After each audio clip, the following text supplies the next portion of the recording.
I've seen things you people wouldn't believe. What do you mean, you people? Say hello to my little friend! Hello, pretty. Daddy loves Froggy. Froggy love Daddy? Yes! We're all I'm not. Welcome to this week's episode of The Good, the Bad and the Odd. It's been a while since we've done one, but today we're just going to have a quick go at discussing Star Trek for the Voyage Home. Hi, Sam. Hey. You alright? Yeah. Okay. Well, we both watched this film about a week ago. It was made in 86, directed by Leonard Nimoy, much like Star Trek 3. They were quite a different film, and starring the usual cast, and also joined by an actress called Catherine Hicks as the main whale biologist who's sort of central to the action. Okay, it centres on the Star Trek crew returning after episode 3 back to Film Earth. 3. Sorry? Film 3. Sorry, film 3. Back to Earth on the Klingon bird of prey, which they call the Bounty. Spock's with them, but there's some weird and wonderful probe trying to communicate with Earth but causing massive disruptions, and they figure out it's trying to communicate with humpback whales, which were rendered extinct in the 20th century. So they realise they have to go back in time to get themselves some whales before they go extinct, which catapults them into what was contemporary America. To us is now mid-80s America, and a pretty cool adventure. So, did you like this one, Sam? Yeah, I really like this one. Yeah, it was a good one, wasn't it? It was quite a lot lighter than the previous two, and it was still about kind of friendship and doing things together. And this film's often considered the third of in a mini trilogy of Star Trek films, 2, 3, and 4 being that mini trilogy that's like one long story arc almost, which I can kind of see. I liked it too. Again, Nimoy directed it very nicely again, didn't he? Though it was a different kind of film really from 3, wasn't it? Yeah. It was nice to see him in contemporary settings as well. Was there any particular bits you liked? I like the bit where Spock sort of jumped in the whale Tank and just sort of he mind melded with the whale, and they ended up just talking, and after all he goes, "Oh yeah, the whale's pregnant." Yeah, Gracie's pregnant, and she just slams the brakes on the car. Yeah, there was lots of really nice little bits in this. One thing I will say is I thought the whale models were really, really good. Yeah. Because I've just been reading about this. There's very few shots of real whales in there. There's one where a whale breaks the surface, and I think the final bit where the whales are being hunted, there's one shot there which is a real whale, but otherwise everything's models, and it's amazingly good, isn't it? Yeah. Was you telling me that? Yeah, I told you this. People called them out on filming real whales, which wasn't allowed. And they weren't. They were just using models, and it was a good general story, and it was kind of interesting to see they didn't pick an antagonist. What they had to do it was really a race against time and about team effort.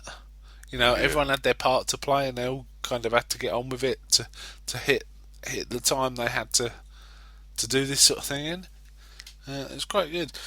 In reading about this film, I came across the fact that Eddie Murphy wanted to be involved, believe it or not. And this was back when he was like quite a big star. And they did do quite a lot of work working out a script with him, which involved him being like a psychic. Say again? The whale biologist. No, he was like a psychic, and he believed there were aliens, and no one believed him, and he kept spotting the crew, and he thought they were aliens. But luckily, that kind of fell through. I don't think that would have worked at all. I think how they've done it, was pretty good. What was there any other little bits you liked?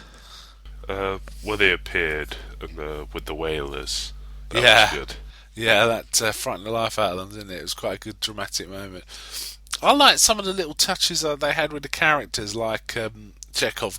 Chekhov was almost a main player in this. He had quite a bit of, he had to go around asking people, "Have you seen a nuclear vessel?" That made me laugh. And then he got caught by the feds. He was going to zap him with his phaser, but it didn't work, so he had to run away. And apparently there's a whole subplot about that phaser. There's a whole, I don't know if it's canon or non-canon. There's a whole story about them using that phaser and deconstructing it and working out, some of the technology. And I think it even ties into Khan's story, because Khan would be like 10 years after this in Star Trek timeline. There was some nice touches. The bit on the bus made me laugh with the punk being annoying. Yeah. Spock gives him the pinch. Good idea, that one. I'm sure we'd all like to be able to do that. And there's some nice touches where they just don't know what they're doing. They're trying to integrate, but they're throwing out insults, but not doing it very well. Spock said, Kirk says something about, "You'll have to excuse my friend, he dropped too much LDS in college," and things like that. And they're just getting it all wrong. That was kind of funny. And also the bit in the hospital was quite good, wasn't it? Yeah. With McCoy. McCoy's arguing with all the doctors. Yeah, this is like the Spanish Inquisition. It was a good fun film, this. It really was. There was also a bit that was supposed to be in it that they just couldn't get to filming because it involved a kid who just wouldn't cooperate on the day for various reasons. And it was basically Sulu apparently is bald in San Francisco. And this little scene they had of him was actually, this kid comes up to him thinking Sulu's his uncle, and then Sulu works out, because he looks like his uncle, Sulu works out that the boy is actually his great-grandfather.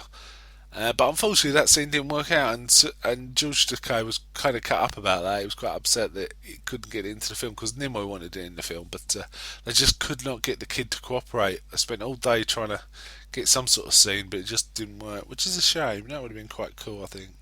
Yeah. Yeah, did you like it better than 2 or 3? I liked it better than 3. 3, but not quite as good as 2. That seems reasonable. I think, I could be wrong, I think this is the highest grossing Star Trek film prior to the reboot. I think it made the most money out of all of the 10 Star Trek films. So it was a very popular one, and I think a lot of people that are not into Star Trek quite like this one, because it's kind of light-hearted and sort of fun. And it's got a nice feel-good ending to it. Saving whales is always going to go down well with quite a lot of the crowd. What would you give it out of 100 then?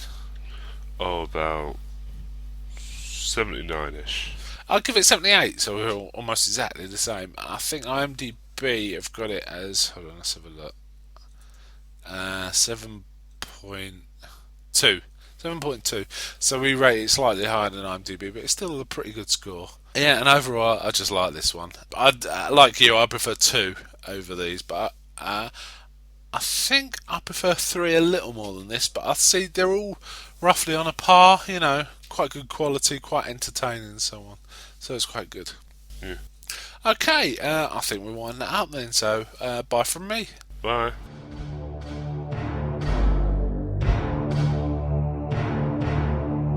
You can visit us at our website www.thegoodthebadandtheodd.com, or you can leave us feedback on info@thegoodthebadandtheodd.com. Any feedback you leave will be greatly appreciated, and we should be sure to mention you. We'd also very much like any iTunes reviews.